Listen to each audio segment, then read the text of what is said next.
Urdu history کے معزز دوستوں، میں ہوں شاہد نواز اور آپ تمام دیکھنے اور سننے والوں کو السلام علیکم۔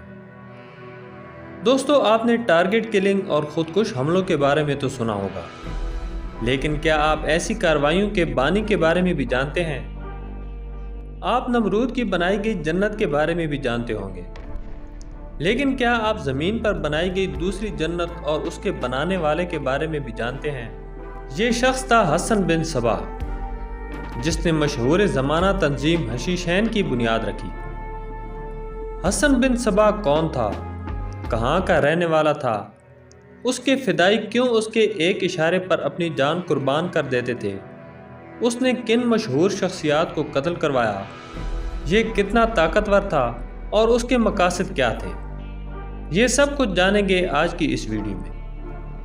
اگر آپ ہمارے چینل اردو ہسٹری پر نئے ہیں تو چینل کو سبسکرائب کیجئے، جہاں آپ کو اسلامک ہسٹری کے ساتھ ساتھ دنیا بھر کی معلومات فراہم کی جاتی ہیں، اور ساتھ موجود گھنٹی کے بٹن کو بھی دبا دیں تاکہ ہماری ہر نئے آنے والی ویڈیو کا نوٹیفیکیشن آپ کو بر وقت ملتا رہے۔ ناظرین، حسن بن صبا 1050 عیسوی میں ایران کے شہر قم میں پیدا ہوا۔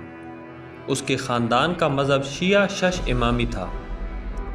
حسن بن صبا کی پیدائش کے بعد اس کا خاندان ایران ہی کے ایک شہر رے میں منتقل ہو گیا، جہاں ان دنوں اسماعیلی فرقے کی خوب دھوم مچی ہوئی تھی۔ ایران پر ان دنوں سلجوکیوں کی حکومت تھی، اور اسماعیلی جنہیں مصر کی فاطمی حکومت کی حمایت حاصل تھی، سلجوکیوں کے سخت مخالف تھے۔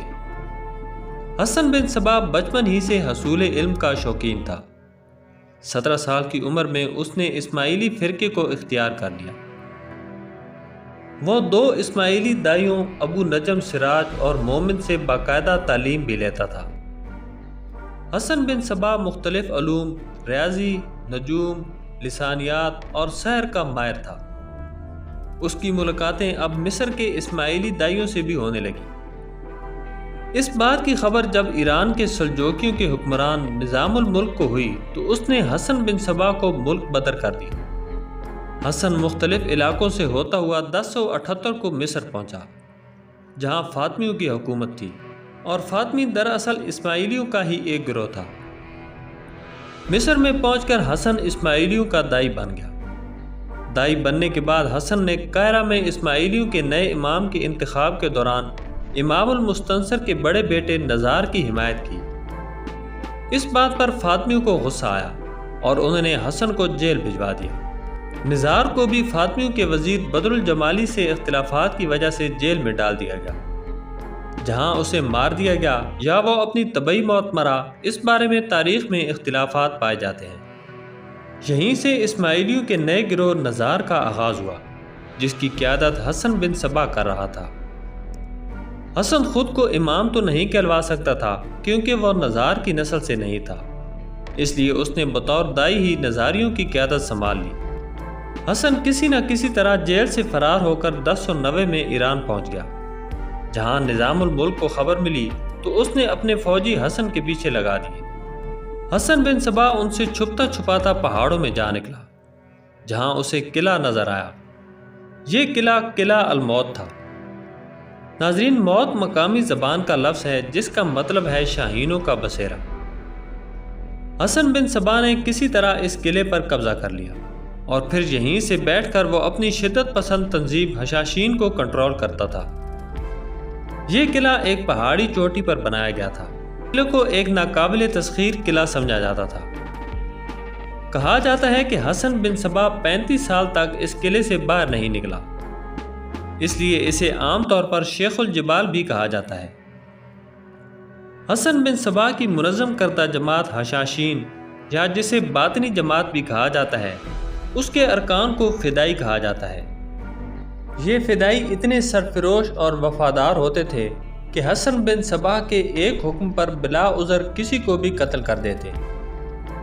یہ لوگ ایک خاص قسم کا خنجر استعمال کرتے تھے، جس کی نوک پر زہر لگا ہوتا، اور اس کی ہلکی سی خراش بھی جان لیوا ثابت ہوتی۔ ان فدائیوں کو اگر پکڑے جانے کا ڈر ہوتا تو یہ اسی خنجر سے اپنی جان بھی لے لیتے۔ حسن بن صبا نے قلعے کے اندر ایک جنت بھی بنا رکھی تھی۔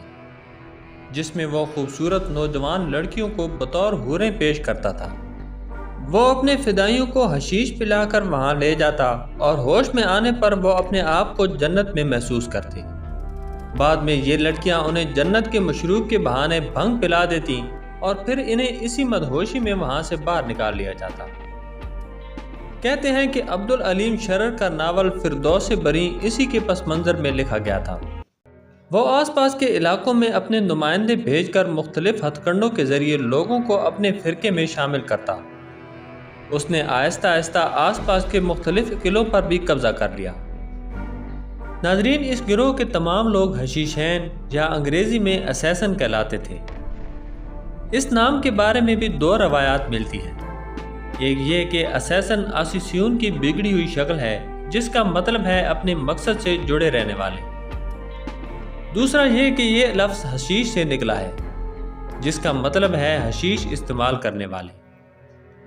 حسن بن صبا کے بارے میں یہ بھی مشہور ہے کہ یہ اپنے کارندوں کو نشے پر لگا دیتا اور پھر ان سے اپنی مرضی کے کام لیتا۔